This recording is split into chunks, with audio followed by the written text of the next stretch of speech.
Hiyo people, you are watching Hidden World Podcast, recorded on April 20th, 2012. This is a video podcast where I, the Mr. Nep, talk about games, anime, and whatever I'm currently working on to upload to YouTube on my main channel. Right, so yeah, we're now on episode 2, and I just wanted to say, to everyone, who left some feedback, who watched my video, just all that, thank you so much. I'm so happy that people actually watched this and, enjoyed it, and yeah, that just makes me so happy. Yeah. And you also gave me feedback, some people did, and so, yeah, I'm gonna try and take into account as much of it as possible. I'm gonna be more careful with my edits now so that, I'm not, rambling or making too many mistakes or more, so yeah, I'm gonna be trying to edit it so that it's more concise and to the point, basically, so, there's less rambling, and I already said this is edited. Okay, right.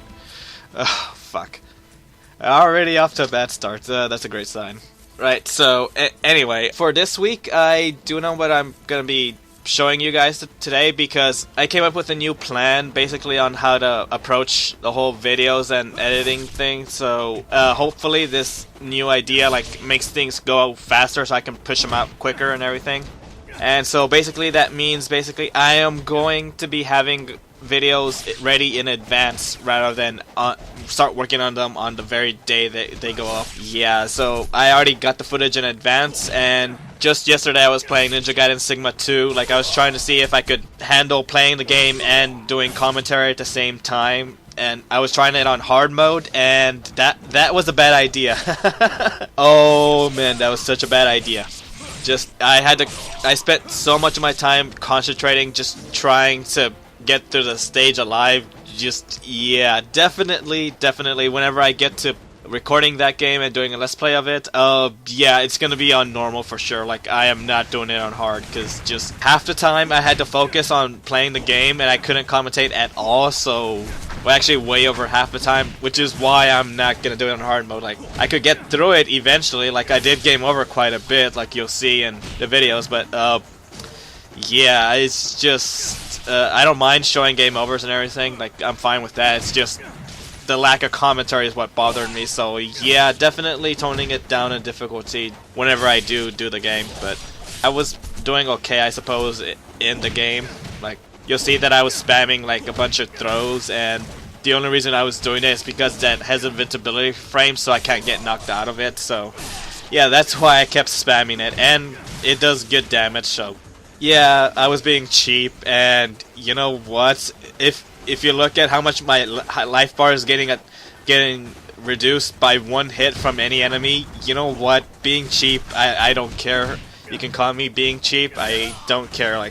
Just when I lose that much health, yeah, I'll be cheap as much as I need to. Definitely, oh man, definitely don't want to die just because I was being stingy or not cheap enough. But anyway, moving on, let's get on with the actual show. So for this week, stuff that I've been doing, I've been trying to find a way to get things more structured. I'm still working on it, but yeah, basically we're gonna start off with what I've been doing, and this week I've watched a couple of stuff. This week I rented Jack and Jill, that Adam Sandler comedy movie. I rented it from Redbox, and I ended up keeping it for an extra day, so I paid $260 for it. At $260, I suppose it's not the worst movie ever. I love Adam Sandler comedy movies. He does good stuff. I always enjoy his stuff. This one was kind of okay. It definitely had its moments. It definitely had comedy. It made me laugh a couple times. But the overall movie, not so much. I don't want to get too far into it, because I'd rather spend my time on Cabin in the Woods, which is going to be next. But this one, I would recommend, if you're a fan of comedy, I think you should probably rent this and give it a try, because it did make me laugh. I don't regret that I rented it, and yeah, it definitely has some golden humor here and there, but it's not often enough to keep the movie going. I would never recommend somebody purchase this. I just, the best I can do is say that you should probably just give it a rent and maybe you'll like it more than I did. I don't know. Like, just it had its problems. Like, just the whole Jill part of the movie, just it was annoying, really annoying right from the start, and eventually Jill wasn't as annoying. Like, she got better as a character throughout the movie. Just, oh man, that beginning was really rough. It was hard to get through. I was considering just stopping halfway, like in the first like 20 minutes I considered just stopping the video and not watch anymore, but I powered on through anyway, and yeah, man, just that movie. Oh man, it had potential to be better, but it's just kinda sorta okay, so it's a rental basically. But anyway, the main attraction of what I watched last week would be Cabin in the Woods. Like, I finally watched it, and oh my god, it blew me away. Just wow. Yeah, basically, go watch the trailer of the Cabin in the Woods, and like those expectations you have after watching that trailer, basically that expectation of it being like just a typical horror movie with like zombies coming up from the dead and killing everyone, like those are your expectations? Are they? Because if they are, good. That's perfect. That's what they want you to think. That's what the movie wants you to think right from the start. Like, it wants you to think that that's what it is, because just wow, because that movie is not what that is. Like, just that movie went way higher in the totem pole of expectations. Just wow, I was, oh man, just thinking about it now, I'm still just blown away by what they did. Just, oh wow, that movie is fantastic. I don't want to spoil anything, so I'm gonna avoid it a lot, because like I said, it blows those expectations away and it becomes something different, and I don't want to reveal what. From the start of watching the movie, you understand right from the beginning that it's not what you were expecting, basically. Like, in the first, like, I think 5 minutes of footage, it's completely different. It's something else. Like, I don't want to spoil it, but just it becomes something else. Like, I think around the 40-minute mark, I think that's when it just becomes completely a different type of movie, and just it blew me away, basically. Just, oh wow, it's been a long time since there's been just a random movie I watched, I gave it a shot, and it blew me away. Like, I think the last time that happened was with the movie Dead Silence. Like, you know, I had my expectations, they were blown away. I was shocked, I was surprised, I loved it, and I bought the movie when it came out, and I'm planning to do the exact same thing with this one. Of course, don't misunderstand, like, you know, there's definitely still horror and dying and killing and all that, so there's still that in the movie, but like, surprisingly, there's quite a bit of comedy in the movie. Like, no joke, like, it's just a lot of comedy. Like, you know, most horror movies, their typical rhythm would be like, once the horror starts hopping in, you don't put comedy back into it, but this one does. Like, it,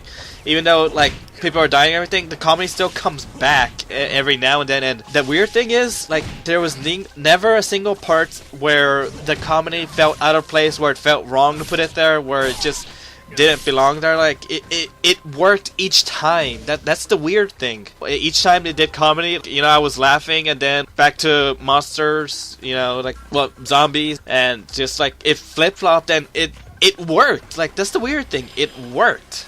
And so overall, like, I was really blown away with that by the movie, and I can't really go into too much details because, oh man, it's just an entire layer of the movie that I can't touch, which I really want to, so I have to end it there. But just, yeah, like, this is definitely something that people should watch, you know, pick up. Like, I would totally recommend a purchase of this. Just, I was really blown away. I'm definitely getting the Blu-ray when it comes out, and just, yeah, the Cabin in the Woods, like, go check out the trailer and see what your expectations are, because in a way it's gonna satisfy those expectations, but at the same way it's gonna go beyond those expectations, basically, is all I can say. But yeah, that's the end for that. And besides that, I did also get to watch XMen Dangerous, that movie that I bought last time, and to my surprise, it was like a direct continuation after X-Men Gifted. So, like, you know, it references Gifted a little bit, but it was still pretty much its own story. And yeah, I should have expected it at the $10 price, but yeah, I was kind of disappointed there was like no extras in this one. Okay, like, basically I can phrase my thoughts like this. Basically, X-Men Gifted wasn't really the best of stories or things to watch, but the extras made it worth purchasing. And like that was like the highlight of X-Men Gifted to me, basically. And X-Men Dangerous is the direct opposite. The extras in Dangerous were disappointing because they don't exist.